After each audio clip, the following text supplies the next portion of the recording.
Lyndon Cameron, and I'm here to discuss my road to passive income. I started this new channel because I started a new blog because I'm like freaking excited because this was an unintentional event.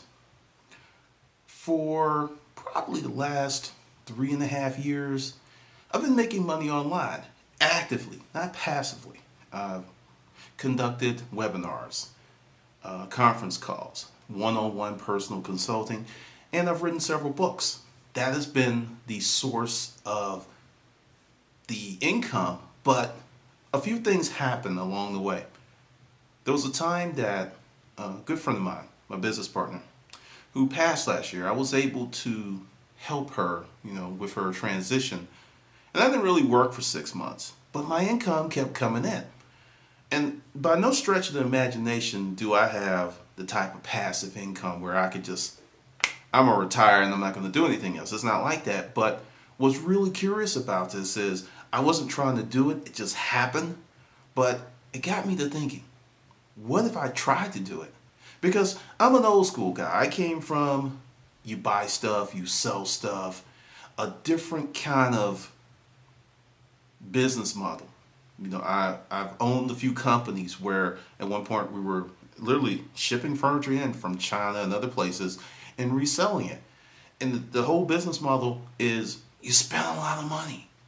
A lot of money. I remember being up to my eyeballs in debt every month because until the account receivables came in, I was broke and just seriously in debt. Then, people would pay, then money would go back out, and then what was left over was mine. But because the account receivables and the debt was so large that when the bills were paid, I was making more than an average income. But when you looked at the money that passed through my hands, it was scary. Because at any month, I could go out of business. That's how bad it was. And a lot of people are in that situation because, say they have 3 or 4 bad months, it's over. Well, with the new business models that are coming with the internet, you don't have these massive outlays of cash to make cash. And it's very, very exciting. But the thing is, because it's the internet, what you do, whether you want it to be or not, is very transparent. So if you're doing something that works, people will copy you. It's not something that's you think may happen. It's a matter of time if and when it will happen if what you're doing is successful. That's just how the internet rolls. Because people can peer behind the machinery, pull back the draperies, lift up your skirt. They can do all kinds of stuff and figure out what you're doing, which means you always have to do more. You always have to be in the creative mode. And that used to irk me, but now I look at it totally differently. Because really, there's nothing new under the sun. It's just that someone is doing it a little bit better or bringing a new perspective to it. And with that, the internet is full of opportunities. So on this channel, what I'm going to discuss is my journey. And I'll give you just a quick synopsis. July 17th at 15:15, that is 3:15 for non-military folks, I decided to become a writer because that's the cornerstone of everything I do. It generates from writing. And I wrote a book in 3 months, The Ultimate Guide to Self-Storage Auctions. I turned it into an ebook, and I also turned it into a print book. And I sold it on my blog. Made a lot of mistakes because I had never written a book before. And every mistake that you can say, I made it. And I'm going to tell you, if people tell you that if you write a book and you make mistakes that you'll never sell another book again, ignore them because you will. Because after that book, I wrote another one. And it wasn't as bad as the last one, the first one, but I could do better. So I wrote another one. And then I wrote another book and, it was essentially making money A to Z with self-storage and auctions. And there's 2 editions of that book and it's selling very well. Then there's Pimping Craigslist for Fun and Profit. The Ultimate Garage Sale, the porn's always in the DVD player, and the Urban Pack Rat blog. And essentially, I put in hours and hours and hours of work. But because I put in all that work on the front end, and understand, anytime you're talking about passive income long term, there's going to be a massive amount of work on the front end. Understand that. And understand that the work you do today could potentially pay you tomorrow. You cannot look at it as, I worked on Monday, I need a check on Friday. That type of thinking will keep you poor, or it'll keep you on that treadmill. Because it's like, okay, What you're doing is trading time for money. You only have 24 hours in a day. So the best thing for you to do is create a business that leverages your time. Because right now, I'm making money while I talk to you. It may not be a earth-shattering amount of money, but it's passive income and it comes in. Currently, my passive income, what I call don't lift the finger type income, is $1,500 to $1,900 a month.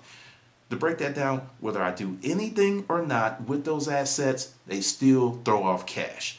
But it goes up and down. It's never the same thing. Some months it's more than others, some months it crashes. But I don't have to do anything. That's exciting. Do something one time and get paid for it multiple times, even if you just did it for 6 months. And part of my passive income journey started in the storage auction business.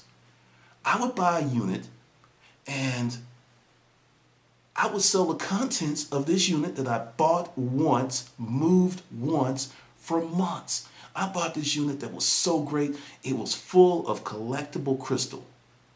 10 by 20, full from the ruler to the Tula. This crystal sold for anywhere from $5 to $20 a piece. There was thousands of pieces in that unit. We sold that stuff for about 2.5 years. The unit cost me $500. That stuff was selling every month. I kept track of it.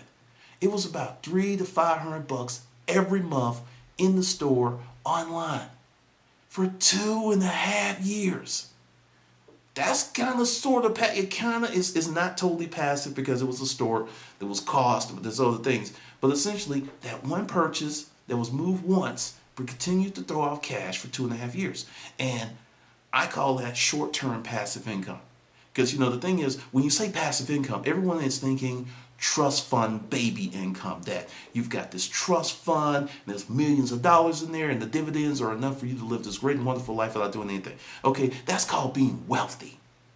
That's a totally different ball game. Totally different. What I'm talking about is the passive income that you can start to develop right now, today, and for 6 months to a year. Let's be real, 6 months to a year, and that's very quick for a business to start throwing off profitable cash. You know, a profit. That's very quick. Typically, most businesses take 2 to 5 years to get to a point where they're making a profit, and that's normal. That's not atypical. That's normal. But in this internet age, it's just like we can do it just like that, and it doesn't work that way. But if you're dedicated and you do the right things and you do your research, because everything online changes. You can expect it. You can set your watch to it. It's going to change at some point. Sometimes it's going to change so fast, your hat's going to come off. But even with that, that's exciting and it gives you more opportunity. Because when it's changing, there are people who are not keeping up with the changes. They're not staying on top of it, and that's opportunity for you. So go ahead, check out the channel, see the things that, because the reason I decided to do the passiveincomesensei.com blog is I'm still learning this. Like I said, I was just kind of making plans for 2013, looking at some financials, and it just kind of jumped up. There's like do nothing passive income that was coming in every month. And it started about 19 months ago. And I trended it, and it's been going up, but it's not been like jumping up. You know, it was like $400 for a while. Then it kind of moved to $500 and kind of stayed there. Then it moved to $600 and kind of stayed there. And it's just been incrementally going up, which is exciting because I'm not doing anything. And to test this theory, I did not advertise my books nor or put any videos, because a part of my passive income is AdSense income, because I'm a YouTube partner on one of my other channels, Glendon007. I can't tell you how much I make because you're a partner and they like don't tell people, but I did not put up a video on that channel for 6 weeks and my AdSense income went up. There are several different factors to that, and I think part of that is because it's the holidays and advertisers are advertising very heavily. So I think that was part of it, and I benefit to the advertisers. I want to say thank you, I appreciate you. But during this journey, I'm going to tell you what I'm doing, how I'm doing it, and just kind of bring you along because I think it's going to be fun and I like it. And also, it gives me a chance to talk about other things that I've been interested about my whole life, like finances and investing. Like I think everyone should open up a Roth IRA. And not for the reason that you think, because most people do not know how to save money. And if you can learn how to save money, you will put yourself in the top 5% of the people in this country, because regardless of how much money you make, you'll be okay. All right, this is Glendon, and I'll see you in the next video. To learn more about passive income, my journey, please subscribe. 1, 2, 3. To learn more about my blog, my journey, please subscribe to passiveincomesensei.com. The link's below. There's a lot of great stuff there, and we'll be talking about entrepreneurship,